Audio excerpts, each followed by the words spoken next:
This is Conor is a PhD scholar working with Teagasc and the National Centre for Men's Health in IT Carlow.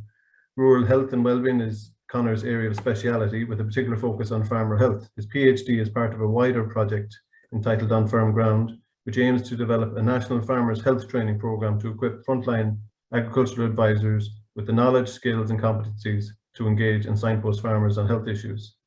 So we'll be learning a bit more about that in Colin's presentation. Colin's work has been explicitly focused on delivering impact-focused research activity that forges strong links between research and practice.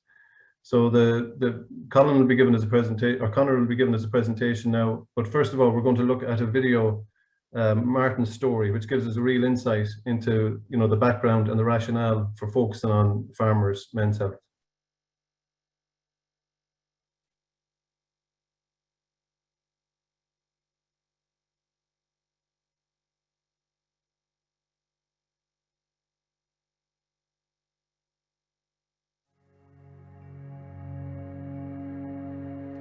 I remember as a young fella hanging around here, and all the neighbours would be here, and that was fantastic. The whole community would be down there in the back field, and I remember myself there between the divider and the thresher, working away there, and a fella would show me how to use the fork, and how to build a haycock, how to shape it, and how to finish it. But you know what? I often wonder nowadays, who's going to pass those skills on now? Those skills are gone now. Those congregations and people coming together, that sense of community is kind of gone now. Rural Ireland has changed an awful lot. Very isolating here now. Even though I have a busy road there, I see cars passing up and down there every day of the week, but there's no one to talk to. It's fierce isolating. I said, well, I am kind of lucky. Every so often, every month or two, I get to go to the mart and I see the lads and I stand there and we chat and we talk and we look at the animals. But I think about the tillage farmers in another part of the country. He'd have nowhere to go to. The other thing about the west of Ireland is that the holdings are very small. They're very, very small here like that or whatever, and we're dealing with mad Atlantic fronts coming in on top of us all the time and dumping rain on top of us day in, day out. But you know what, I love farming, I kind of love the way of life, but I often wonder there's hardly enough in it like that to keep a family going nowadays, particularly in the west of Ireland. Sometimes I see farmers, they have to run fast to stand still. I mean, my brother-in-law, that brother-in-law down in Tipperary, who's good to me now, I have to say, with the father, but he was farming with 100 cows there 7 years ago. He's 250 cows now, 7 years later. There's pressure now doing farming. I feel pressure like that you have to get bigger. You're going into the bank, you're borrowing more money, and again you're lying awake at night. I'll tell you, if it's not the cattle you're worried about paying back the mortgage, the money on the land. You're worrying about dealing with solicitors, dealing with accountants, you're dealing with health and safety men coming around. Sure, I've had no school in that stuff at all. I didn't be talking to me, and I was just hoping to have my interest at heart. You're trusting those people. And by God, if I have a calf born or whatever, I feel log it. And that's not easy. If I want to fix a roof on my own shed or whatever, by God, I have to go, and those alterations have to be passed by a higher power.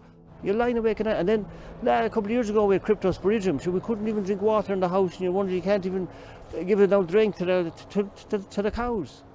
That's all pressure, and as a farmer, that's what it's all about. You have the pressure to keep it going, to honour the people who went before you, to do it right, to stay with it. And I wonder about going forward. I wonder if there's a plan going forward for the young fellas. Will they stick with it or whatever? Because I remember growing up or whatever, I always helped my dad after school, and I'd come home and I'd spend a few hours with him, and I'd help him at the weekend because he needed it. Would you give me a hand there, Jack? And of course I did, but you know what? I was 40 years giving him a hand. And I got no salary really. He throw me a few bob or whatever. Just for who'd marry into that kind of a situation? Dad passed on, God rest him, and there was no talk of succession or anything before or here nor there or whatever, but he gave me the land anyway. I don't know if it's a blessing or a curse. But you know what? I like it, and I'm here with it, and she's putting up with me, and we're here together. But it gets in on you too, and it's getting in on me. And I'll tell you, it's unhealthy. It's not good for you. Because you want to be able to talk. I mean, you hear about talking, you hear about counsellors and being able to share your troubles and troubles halved and all that kind of stuff. It's right, but by God, I haven't done it, and I probably need to do it. Because this is a small area around here, and people will be talking about you going in to see that fella going up the stairs there, and what's he going in there for, or whatever. But I need to pluck up the courage, because I can't keep going the way I'm going or whatever. Sometimes I go in there and I'm tired and I'm irritable, and she gets it. That's not right, she getting it. She shouldn't be getting it at all. I should be having it off my shoulder to be able to talk it out. Go into the doctor, tell him about it, and maybe he can maybe direct me where to go or whatever. There's support lines for this and support lines for that. I just need to pick up the phone. There are good people out there who I know are willing to help me. But it's people like me who've grown up without any help and who've shown no sign of weakness or any bit of vulnerability because we were told not to. That's why I'm afraid to do it, but do you know what? I may have to.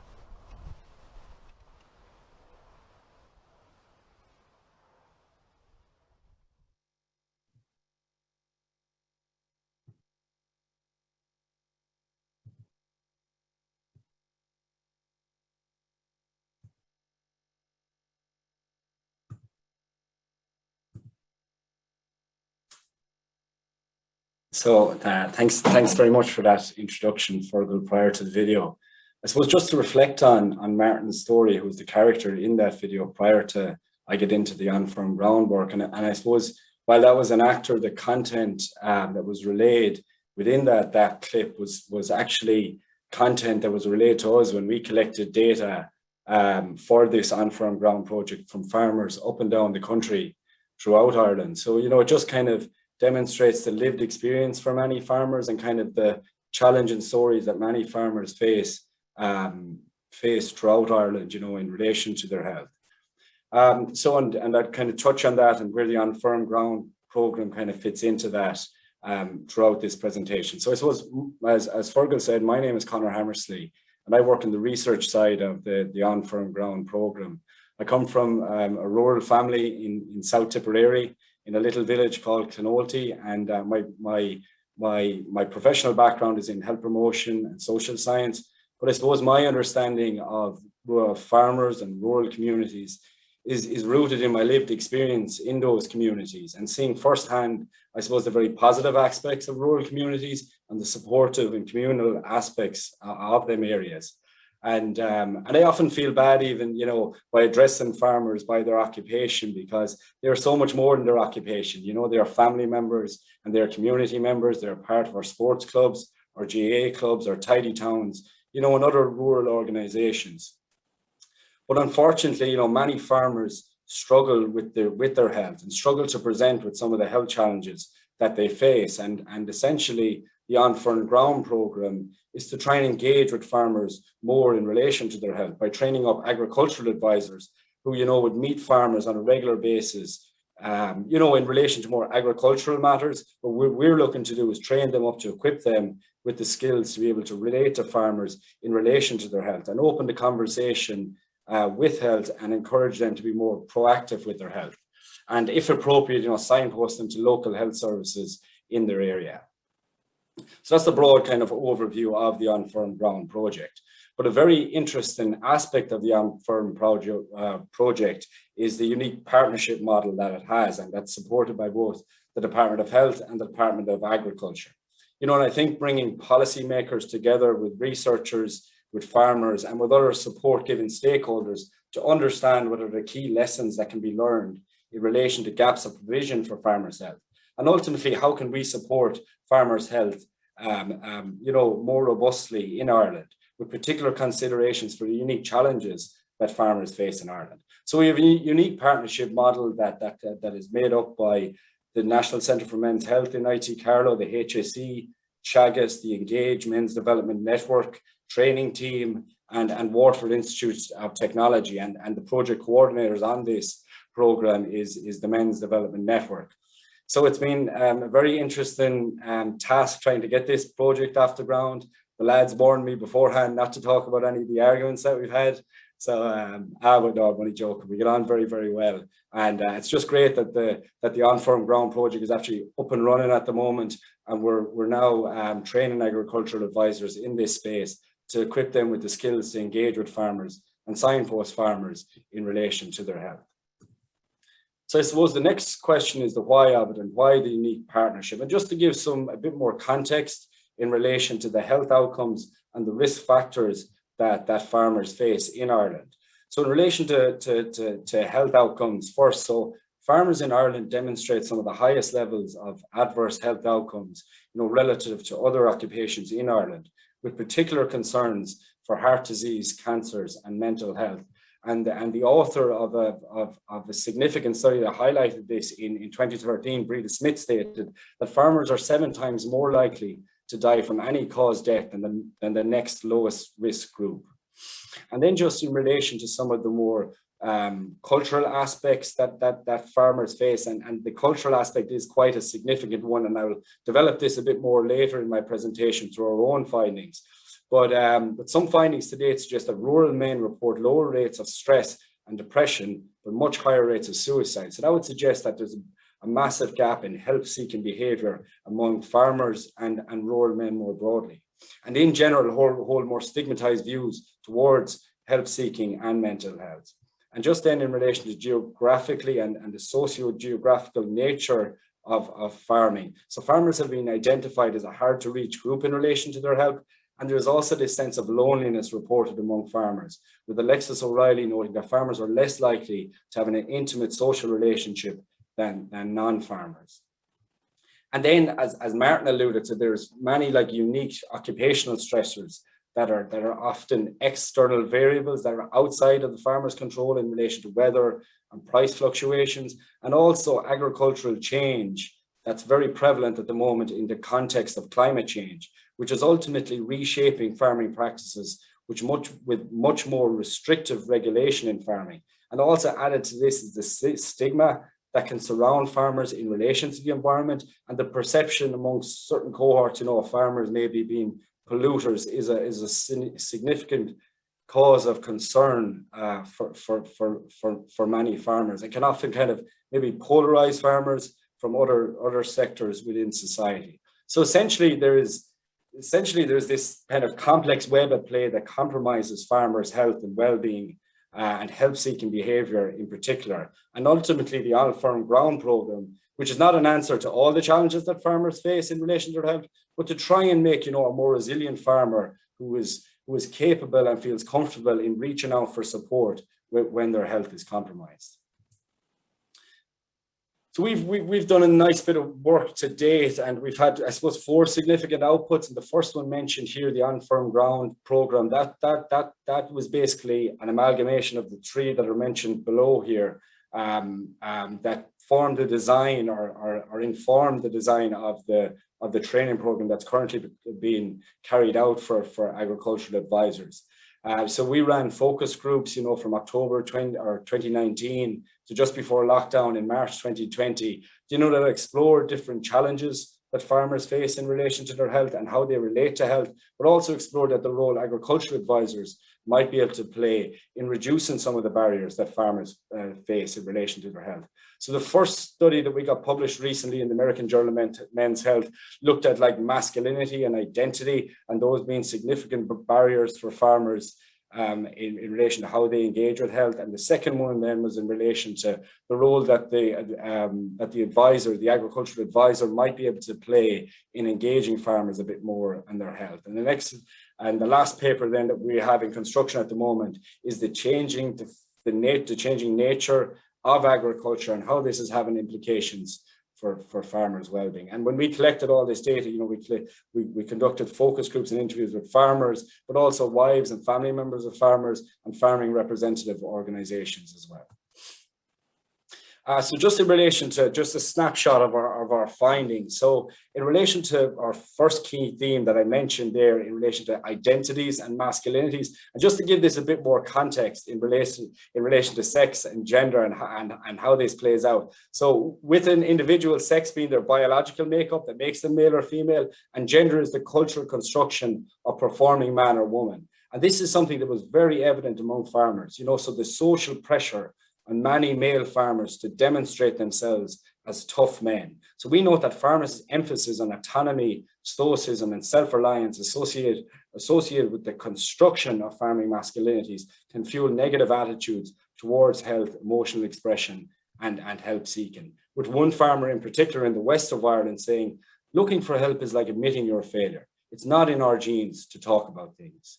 And this was shaped in practice by working long hours, being committed to hard physical labor, being stoic, self-sufficient, and strong in the face of adversity. And was rooted in farmers, patrilineal connection to the land, with another farmer saying that that you always feel you have to be working. My farmer always worked, you know. He didn't take weekends off. It was just the farm. You feel that responsibility and to some extent the burden of it. And that's not to suggest that farmers don't need to be resilient in the work that they do. They do need to be resilient for a lot of the work that they do. But, you know, what we're trying to do is trying to, you know, hold on to that good nature of masculinity, but then also encourage them and support them and make them feel comfortable to open up and you know, and confront some health challenges that they face.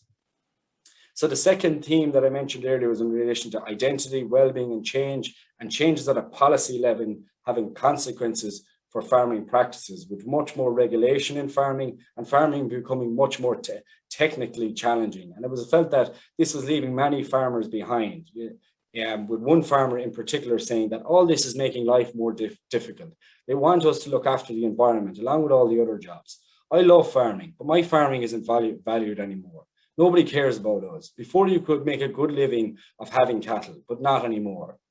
And this is just a little text from the literature in relation to how changes in agricultural governance and at a policy level can have impacts in relation to farmers' sense of self. You know, so failure to meet ideals can be particularly damaging for men's identity and mental health, with certain manifestations in relation to depression and other mental illnesses. But if you look down here, Bartlett and Conor 2004 study noted that there are many examples of mental health issues or even suicide as a result of farmers failing to meet expectations of maintaining viability. So we would note that, you know, when change is going on at a governance level, you know, it needs to take into account the ripple effects for farmers' identity and well-being.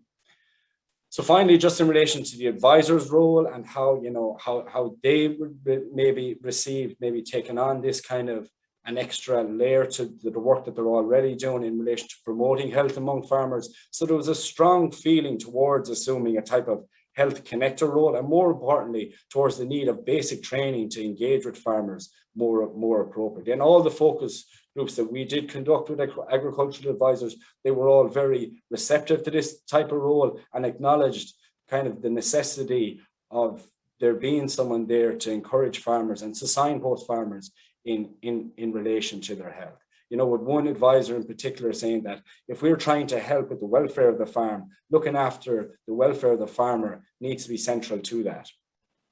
But then also another significant thing was that while many of agricultural advisors who would meet farmers on a regular basis, you know, they were coming across kind of distress and mental distress and emotional distress with farmers, they felt ill-equipped in their capacity, you know, to be able to deal with this stress. With one advisor in particular saying that even if we just had the basic skills, just knowing how to open the conversation safely with someone and to offer them some guidance or refer them to someone else. So that was it. You know, essentially they knew the importance of it, but then they felt, you know, challenging to kind of engage with farmers on these more intimate and sensitive matters.